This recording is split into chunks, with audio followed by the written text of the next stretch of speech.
देश हिल गया। 2G spectrum scandal.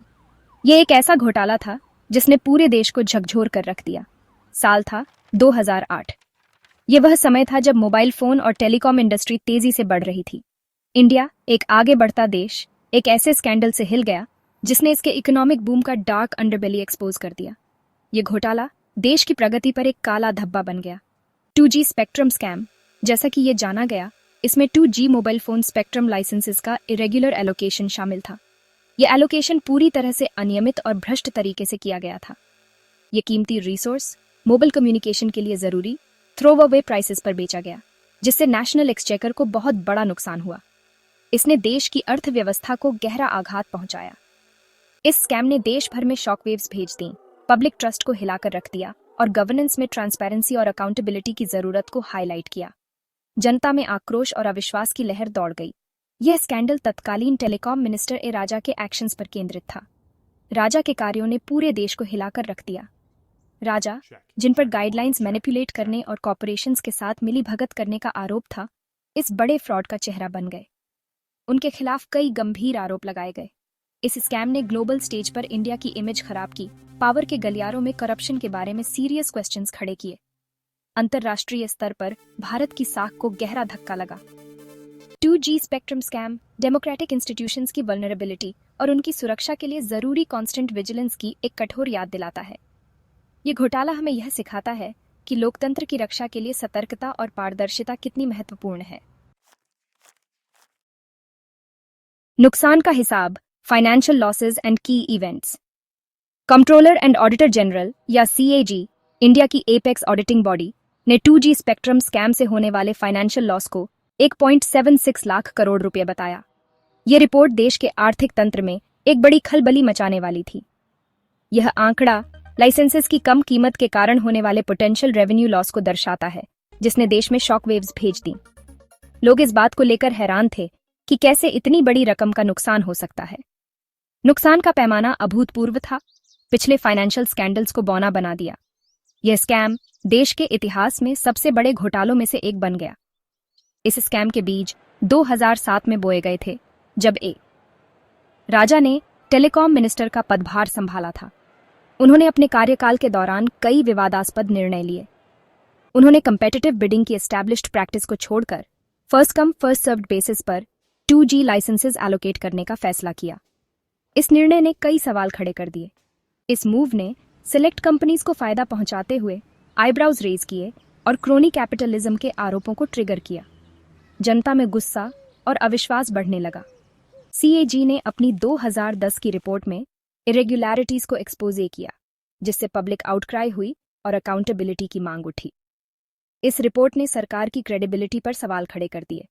इसने एक टर्निंग पॉइंट चिह्नित किया, स्कैंडल को नेशनल स्पॉटलाइट में धकेल दिया और एक लंबी लीगल बैटल का स्टेज सेट किया।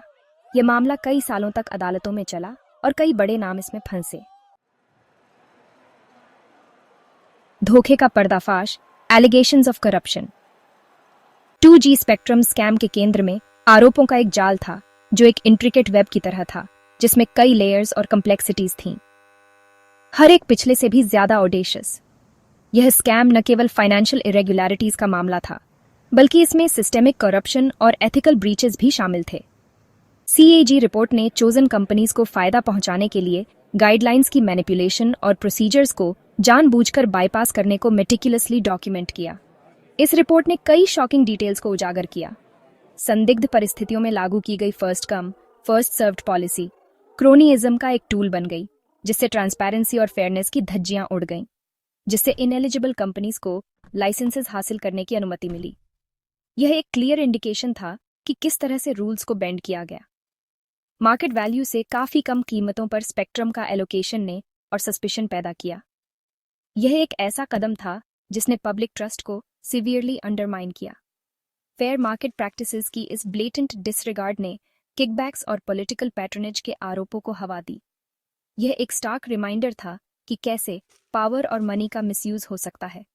यह स्कैम संक्षेप में पॉलिटिकल पावर और कॉर्पोरेट ग्रीड का एक टॉक्सिक कॉकटेल था, जिसने गवर्नेंस की इंटेग्रिटी को क्वेश्चन के घेरे में ला दिया, जो ट्रांसपेरेंसी और फेयर प्ले के सिद्धांतों को कमजोर करता था। यह एक ऐसा इश्यू था जिसने पूरे देश को झकझोर कर रख दिया। इसने एक ऐसे सिस्टम की वल्नरेबिलिटी को एक्सपोज किया जहां वेस्टेड इंटरेस्ट रेगुलेशंस को पर्सनल गेन के लिए मैनिपुलेट कर सकते थे। यह एक वेकअप कॉल था कि रिफॉर्म्स की कितनी जरूरत है। स्कैंडल के चेहरे की प्लेयर्स। 2G स्पेक्ट्रम स्कैम ने कैरेक्टर्स का एक ऐसा कास्ट सामने लाया जिनके एक्शंस ने देश की अंतरात्मा को हिला दिया। ए राजा, फ्लैम्बॉयंट टेलीकॉम मिनिस्टर, इस स्कैंडल का चेहरा बन गए। पूरे ऑपरेशन का मास्टरमाइंड होने का आरोप उन पर लगा। उन पर रिश्वत लेने और चोजन कॉरपोरेशंस को फायदा पहुंचाने के लिए पॉलिसीज में हेरफेर करने का आरोप लगाया गया। लाभार्थियों में यूनाइटेक वायरलेस और स्वान टेलीकॉम जैसी कंपनीज थीं। दोनों की टेलीकॉम सेक्टर में क्वेश्चनेबल क्रीडेंशियल्स थीं। इन कंपनीज पर बड़े प्लेयर्स के लिए मोर्चा होने का आरोप लगाया गया, जिन्होंने बाद में एग्जॉर्बिटेंट प्रॉफिट्स पर अपने लाइसेंसेस बेच दिए, जिससे कलूजन का सस्पिशन और बढ़ गया। इस स्कैंडल ने ब्यूरोक्रेट्स और डिपार्टमेंट ऑफ टेलीकम्युनिकेशंस या डीओटी और telecom regulatory authority of India या टीआरआई जैसे रेगुलेटरी बॉडीज की भूमिका की भी जांच की, जिन पर इरेगुलरिटीज से आंखें फेरने का आरोप लगाया गया।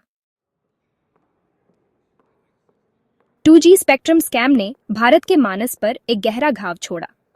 फाइनेंशियल लॉस के बड़े पैमाने ने कानून की ब्लेटेंट डिसरिगार्ड के साथ मिलकर सरकार में पब्लिक ट्रस्ट को कम कर दिया। इसने डिसइल्यूजनमेंट की भावना को हवा दी, खासकर युवाओं में, जिन्होंने इसे करप्शन फ्री इंडिया के लिए अपनी एस्पिरेशंस के साथ विश्वासघात के रूप में देखा। इस स्कैंडल ने भारत की इकोनॉमिक ग्रोथ स्टोरी पर भी एक साया डाल दिया। अदालत के आदेश के बाद लाइसेंसेस के एब्रप्ट कैंसिलेशन ने टेलीकॉम सेक्टर में अनिश्चितता पैदा कर दी, जिससे इन्वेस्टर कॉन्फिडेंस प्रभावित हुआ।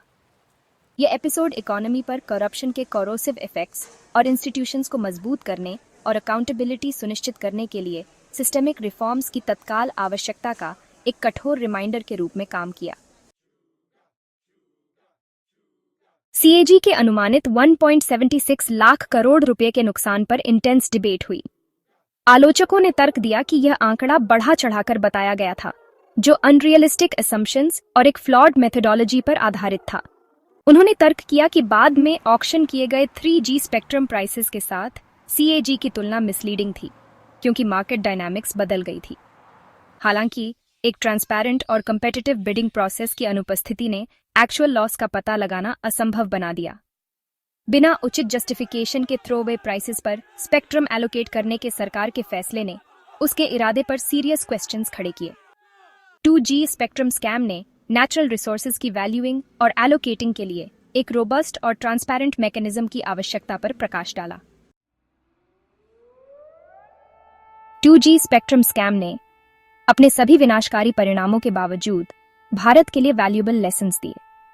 इसने गवर्नेंस में ट्रांसपेरेंसी और अकाउंटेबिलिटी के महत्व को रेखांकित किया, खासकर उन सेक्टर्स में जो करप्शन से ग्रस्त हैं। यह स्कैंडल एक वेकअप कॉल के रूप में काम आया, जिसने स्ट्रांग इंस्टीट्यूशंस और एक विजिलेंट सिटीजनरी की आवश्यकता पर प्रकाश डाला। स्कैम के बाद सरकार ने कई रिफॉर्म्स पेश किए, जिनमें स्पेक्ट्रम एलोकेशन के लिए ऑक्शंस को अपनाना शामिल है। इस एपिसोड ने गवर्नमेंट डिसीजंस की अधिक स्क्रूटनी की और सीएजी और जुडिशरी जैसे इंस्टीट्यूशंस की भूमिका को मजबूत किया।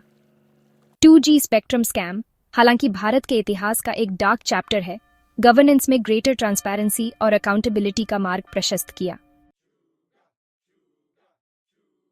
2G स्पेक्ट्रम स्कैम ने पब्लिक एंगर और आउटरेज की आग भड़का दी। इस स्कैंडल को एक्सपोज करने में मीडिया ने एक महत्वपूर्ण भूमिका निभाई, कहानी का लगातार पीछा किया और स्कैम के इंट्रिकेट डिटेल्स को प्रकाश में लाया। अखबार, टेलीविजन चैनल्स और ऑनलाइन प्लेटफॉर्म्स पब्लिक डिस्कोर्स के लिए प्लेटफॉर्म्स बन गए, डिसेंट की आवाजों को बढ़ाते हुए। इस स्कैंडल ने सिविल सोसाइटी को गैल्वनाइज्ड किया। एक्टिविस्ट्स, इंटेलेक्चुअल्स और आम नागरिक सड़कों पर उतर आए, जस्टिस और अकाउंटेबिलिटी की मांग करते हुए। अन्ना हजारे के नेतृत्व में इंडिया अगेंस्ट करप्शन मूवमेंट को पूरे देश में प्रतिध्वनि मिली। 2G स्कैम पर पब्लिक एंगर से ताकत मिली। यह मूवमेंट हालांकि अल्पकालिक था, भारत के पॉलिटिकल लैंडस्केप पर एक अमिट छाप छोड़ी, सरकार को ट्रांसपेरेंसी और अकाउंटेबिलिटी की जनता की मांग पर ध्यान देने के लिए मजबूर किया। 2017 में इवेंट्स के एक चौंकाने वाले मोड़ में एक स्पेशल सीबीआई कोर्ट ने 2G स्पेक्ट्रम स्कैम मामले में सभी आरोपी को सबूतों के अभाव में बरी कर दिया। यह फैसला डिसबिलीफ और डिसअपॉइंटमेंट के साथ मिला, हाई प्रोफाइल करप्शन केसेस को हैंडल करने में भारत की लीगल सिस्टम की एफिकेसी पर सवाल उठाए। बरी होना, हालांकि प्रोसिक्यूशन के लिए एक सेटबैक था, इस तथ्य को मिटा नहीं सका कि एक स्कैम वास्तव में हुआ था। 2G स्पेक्ट्रम स्कैम करप्ट को जस्टिस दिलाने में आने वाली चुनौतियों और कॉम्प्लेक्स फाइनेंशियल क्राइम्स से निपटने के लिए एक मोर रोबस्ट लीगल फ्रेमवर्क की आवश्यकता का एक कठोर रिमाइंडर है। न्याय की लड़ाई, हालांकि लंबी और कठिन है, जारी है।